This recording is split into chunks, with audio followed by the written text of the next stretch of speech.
Hey guys, it's Troy with DIY Home and Auto. You've probably wondered why I haven't posted a real video in a little while. That's because we have a huge announcement, and that is we bought ourselves a new house and we've moved in. Got the trucks here. The wife's actually off at work, but let's go take a tour of our new home. One of the nicest things about this house is how much parking there is. I can easily get at least 4 cars, 3 wide here and then 1 this way without being on the sidewalk. If we block the sidewalk, we could actually get 6 in here. And then we've got concrete that goes all the way up the back in an RV pad. We don't have a gate up here at the front yet, but that's going to be fixed. So I have the dogs blocked in with the garbage cans and whatnot. But the cement goes all the way to the back of the house and then turns and goes back to our hot tub. We have a hot tub there now. So we're able to park a metric crap ton of vehicles at this property, and it's big enough. That tree's coming out. We've actually got solar panels on the roof, and that tree actually blocks a portion of those solar panels during the summer when there's leaves on that tree.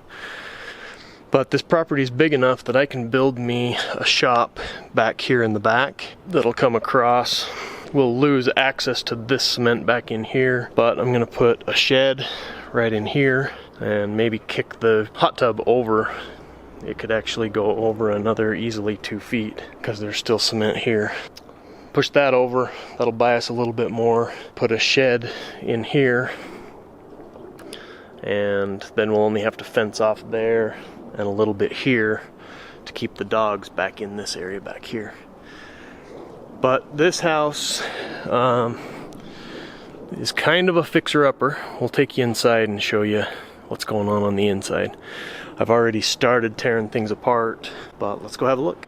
First, out here in front, the guy that lived here before us, it was like he kind of liked his privacy a little bit. He's got all these bushes right here in the park strip that we're actually going to tear out and just go with regular grass. And then there's just shrubs and all these things. When they have foliage on them, you can barely see the front of the house. And the house itself is beautiful.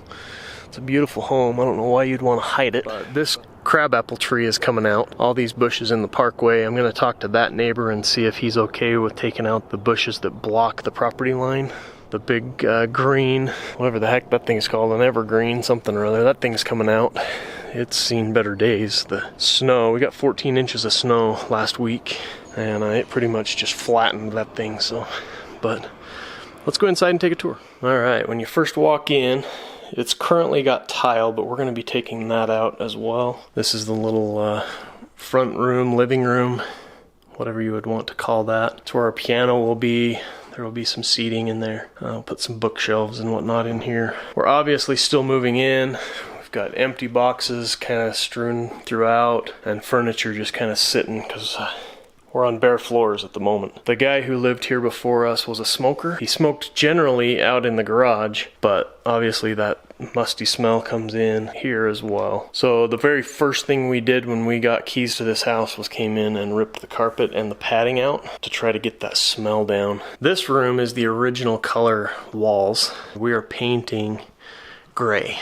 So you can see it's kind of a work in progress. We're about, I'd say 80% painted, almost 90% painted. Down the stairs is painted, but this used to just be white, and you had a definite smell of smoke. We still have to paint the kitchen area, between the cabinets, above the cabinets, around the pantry, and then obviously in that front room. I really like the light color of gray that my wife selected. I think it looks amazing. And then we're doing white trim, a semi-gloss white trim.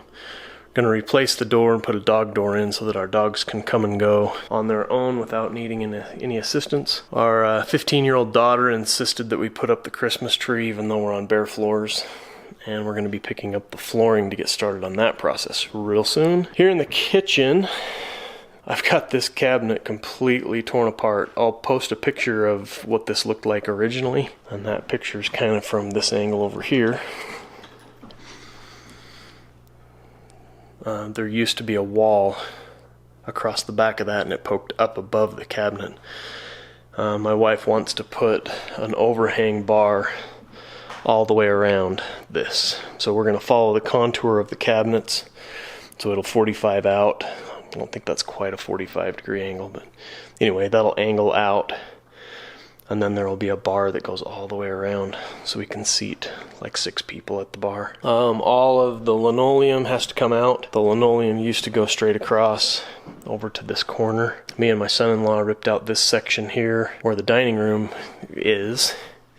The other night, last night, I finished up the laundry room and then got this wall torn apart. I guess, no, I'm getting my days mixed up. Anyway, got that done. We're gonna start tearing all of this out tonight, finish the demo here in the kitchen, and then we're going to be reskinning the island, and eventually we're gonna paint, but we're gonna get a hard stone surface for all of the cabinets in here, countertops in there. So there's that, and then down the hall we have office, bedrooms, bathrooms, whatnot, and then our basement is 100% unfinished. Let's go out in the garage and I'll show you what's happening out there. So right now in the garage, this is just a complete disaster. This was our landing zone for all the things we didn't know where went or belonged in the garage, but we don't have shelves built or anything like that. Again, the guy that lived here smoked, and he would just sit out here in the garage and smoke. It still smells pretty bad in here. But we came in, very first thing we did was we pressure washed all of the floors. So we just got after it with a pressure washer. And then we painted the walls with an exterior primer sealer so that it would basically seal that smell into the walls. We didn't reach the ceiling. So if you can imagine, that's the original color, and all we did is do a primer on the walls. So I still need to do prime on the ceiling. That will really help get the smell out. It smells better in here than it did before, but not as good as it needs to. I still need to insulate the garage door, get some seals put in. We do have a little bit of a water issue over here in this corner. When it rains or snows, it gets a little wet down in there, and we got to get that fixed. This garage is a little bit smaller square footage wise than our old house, but the ceiling is a lot taller. I'm going to be able to get storage up and off the floor, so I'll be able to utilize more of the floor space. This is where my YouTube studio will be, so to speak. My workbench will be here. I'll put my logo thing up in here. We'll get back to doing real videos, but in the meantime, I'm doing home repair instead of the auto stuff for now. So I apologize for the delay in getting things done, but it is what it is. Got to get it done. So anyway, we're gonna get this put back together as quick as we can. It's early December and we got Christmas coming up, and we want to be able to enjoy our home for Christmas, so I'm going to try to get the flooring done as quick as possible. We have carpet scheduled to go in the 2 bedrooms in the back. Everything else is going to be the vinyl laminate 100% waterproof stuff. It's going to be throughout everything else. I'll video portions of this and share them with you as we go. Check on Instagram, DIY Home and Auto on Instagram. I'm going to be posting updates there as well. I apologize for the delay in posting all of these things. We've just been trying to get moved in and get settled and then start on these projects so that we can get things put back together as quick as possible. Anyway, I'm going to get back to work on this and see if I can get these things done so that we can get back to rebuilding cars, trucks, those type of things. So I'm excited for all that, and the future looks bright for us. And I appreciate all of the support. Give us a like, be sure and subscribe so you don't miss more, and we'll see you guys in the next video.